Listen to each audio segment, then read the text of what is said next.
হ্যাঁ আমি আজকেই হাতে পেয়ে গেছি, আপনারা আসতে পারেন। ছবি টবি সব ফেলে দিচ্ছি কিন্তু কপি।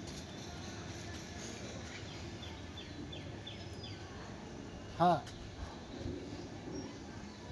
হ্যাঁ আমি হয়তো 1.5 মাস আগে অ্যাপ্লাই করেছিলাম।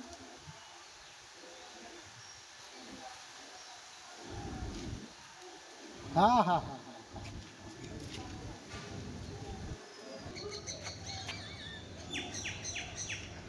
তা আমি যখন ঠিক আছে ভাই, তোরে ফোন করে আমারটা রয়েছে, আমি বাংলাদেশের ডকুমেন্টসটা শো করতে পারি নাই। আমি ওই জেরক্সটা দিয়েছিলাম, এই জন্যই গ্রান্ট করে নাই। তা আমাকে 1 মাস সময় দিয়েছে যে আপনি এটা আমাকে একটু খালি শুধু দেখাবেন, ওপেন দেখাবেন, তাহলে আপনারটা হয়ে যাবে। আমারটা রেখে দিয়েছে, আমার ডেট দিয়ে দিয়েছে জুন মাসের 21 তারিখ। আমার তারক বিশ্বাস।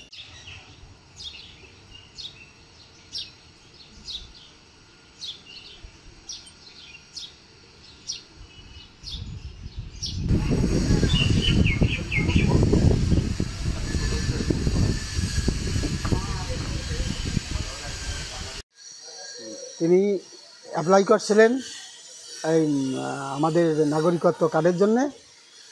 কবে কতদিন আগে? ওই 1.5 মাস আগে। আচ্ছা, অনলাইনের মাধ্যমে? অনলাইনের মাধ্যমে।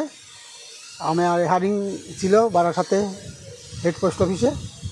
ওখানে গিয়ে হায়ারিং করার পরে আমার কার্ডটা যেদিন হায়ারিং করছি তার পরের দিনকে আমি পেয়ে গেছি।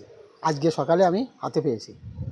আচ্ছা, মোবাইলে রয়েছে? মোবাইলে আমার রয়েছে। আপনার বাংলাদেশে কোথায় থাকতেন? বাংলাদেশে আমার বাড়ি ছিল খুলনা ডিস্ট্রিক্ট, মোল্লাহাট থানা, ডাবরা গ্রাম। কত বছর আগে এসেছেন? আমি 37 বছর আগে আসছি। তারপরে এই সিএ নিয়ে আন্দোলন হচ্ছিল, কি বলবেন? কী বলবো, এটা তো ফলস। এটা তো আমাদের ন্যায্য অধিকার দিয়েছিলেন আমাদের মানে ভগবান তুল্য মোদী সরকার। তাকে হাজার হাজার বার নমস্কার জানাই। আমাদের জন্য তিনি যা করছেন তাদের ঋণ, আমি মনে করি যে আমি হিন্দু হয়ে তার ঋণ শোধ হওয়ার মতো আমাদের কোনো ভাষা নেই। তাকে ধন্যবাদ জানানোর মতো ভাষা নেই। বাংলাদেশ থেকে কেন এসেছিলেন? বাংলাদেশ থেকে এসেছিলাম, অনেক কারণ ছিল। যেহেতু আমার বাড়িতে যখন হামলা হয় তখন আমার অনেক হয়েছিল, আমি কাজ করুন আমি চলে এসেছিলাম। হ্যাঁ চলে এসেছিলাম। আপনার স্ত্রী নাগরিকত্ব পেয়েছেন? হ্যাঁ আমার স্ত্রী নাগরিকত্ব কার্ড পেয়েছে, শান্তিলতা বিশ্বাস। আপনারটা আবেদন রয়েছে? হ্যাঁ আমারটা রয়েছে, আমারটা ক্যান্সেল করি নাই। আমাকে অফিসার বলেছেন যে আপনি শুধু এই ডকুমেন্টসটা নিয়ে দেন, আপনারটা হয়ে যাবে।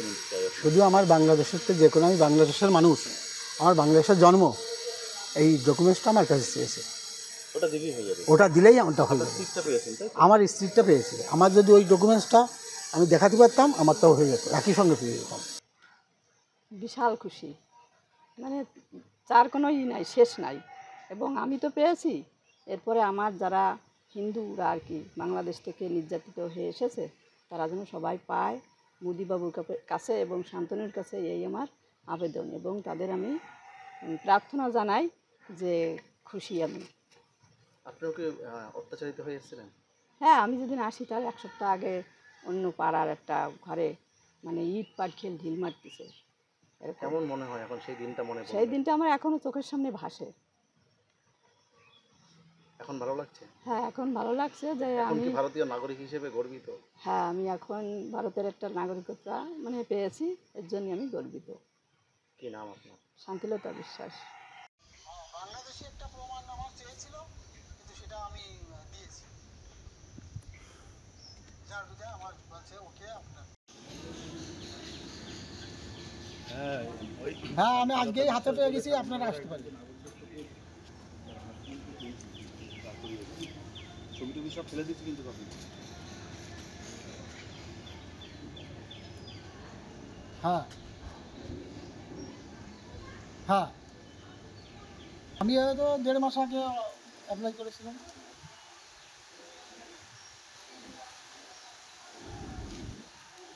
হ্যাঁ হ্যাঁ হ্যাঁ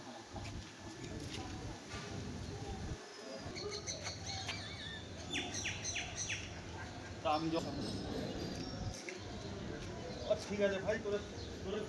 আমারটা রয়েছে, আমি বাংলাদেশের ডকুমেন্টসটা শো করতে পারি নাই, আমি ওই জেরক্সটা দিয়েছিলাম, এই জন্যই গ্রান্ট করি নাই। তা আমাকে 1 মাস সময় দিয়েছে যে আপনি এটা আমাকে একটু খালি শুধু দেখাবেন, ওপেন দেখাবেন, তাহলে আপনারটা হয়ে যাবে। আমারটা রেখে দিয়েছে, আমার ডেট দিয়ে দিয়েছে জুন মাসের 21 তারিখ। আমার তারক বিশ্বাস।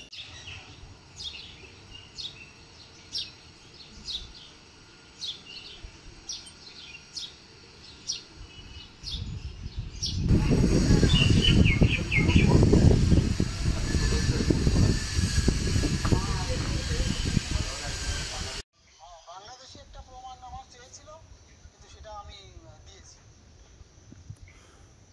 যার বিধায় আমার বলছে ওকে আপনার। একটাই খুশি, এবং যে আমাদের এতদিনের আন্দোলন, আমি নিজেও একজন আন্দোলনের সঙ্গে যুক্ত আছি, আমরাও অ্যাপ্লাই করেছি, এখনও আমাদেরটা হয়নি, 2-1 দিনের মধ্যে হয়ে যাবে। আমরা খুব খুশি যে শান্তনু ঠাকুরের নেতৃত্বে এবং প্রধানমন্ত্রীর নেতৃত্বে যেটা আমাদের আজকে এই এত বছর স্বাধীনতার পরে যে আমরা আবার দ্বিতীয় স্বাধীনতা ফিরে পেয়েছি, এর জন্য আমরা মতুয়ারা খুবই গর্বিত। অ্যাপ্লাই করেছেন আপনি? আমি অ্যাপ্লাই করেছি, কোথায় অ্যাপ্লাই করেছেন? ঠাকুরবাড়িতে অ্যাপ্লাই করেছি। আশা শুরু হয় এখনো আমাদের হয়নি, আমরা 15 জন মতন গোসাইরা অ্যাপ্লাই করেছি। বাংলাদেশ থেকে আপনার আর পরিবার? না, আমার এখানে জন্ম, বাবা এসেছিল? বাবা এসছে, কাকা এসছে, হ্যাঁ, আমার এখানে জন্ম, এবং আমার ছোট কাকা ওই দেশ থেকে এসছে, বাবা কাকা সবাই ওই দেশ থেকে এসছে, শুধু আমাদের ভাইগুলোর এই দেশে জন্ম, ভাই বোনগুলোর আমাদের এই দেশে জন্ম। এ তো পাবে, এ তো জানার কথা। এটা এর জন্যই তো আমাদের দীর্ঘদিনের আন্দোলনটাকে যে পূর্ণ হলো। এটার কি আর আছে, এটা তো হবে। যেহেতু শান্তনু ঠাকুরের নেতৃত্বে বড় মা বীণাপাণি দেবী, প্রমথরঞ্জন ঠাকুর মশাই যে আন্দোলন করেছিল সেইটাকে বাস্তবায়ন করলো আজকে শান্তনু ঠাকুর মশাই। সেই ঠাকুর মশাই সেই আন্দোলন তো আজকে মোদিজির হাত ধরে আমাদের সেটা পূর্ণ হচ্ছে, এবং এই যে আমাদের এক দাদাও পেয়েছে। হ্যাঁ, ওনার স্ত্রী পেয়েছে। যারা অ্যাপ্লিকেশন করবে তারা পাবে। এটা তো আর কিছু না। আর এই যে সমস্ত দালাল চক্রে যেগুলো জড়িত আছে, এইগুলো কোথায় যাবে? এরা যে নিঃশর্ত নাগরিকতা চাইছিল, সেই নিঃশর্ত নাগরিকতা তো অলরেডি দিয়েই যাচ্ছে। তাহলে এই যে দালাল চক্রগুলো যে ঠাকুর মশাইরে ব্যাগ ফুটে বলবে কেউ পারবি না, পৃথিবীর কেউ পারবি না, সে ঠাকুর, সে চায় ভক্তের ভালোবাসা, ভক্তের আশীর্বাদ, ভক্তের কোন ভক্ত কিভাবে থাকে সেইগুলো সে চায়। এই সমস্ত যেগুলো দালালি করে খায়, দালাল চক্র করে খায়, যে মধ্য সমাজকে কলঙ্কিত করে, সেগুলো এখন কোথায় যাবে? তারা মুখ দেখাবে কোথায়? এ তো নিঃশর্তই ভালো।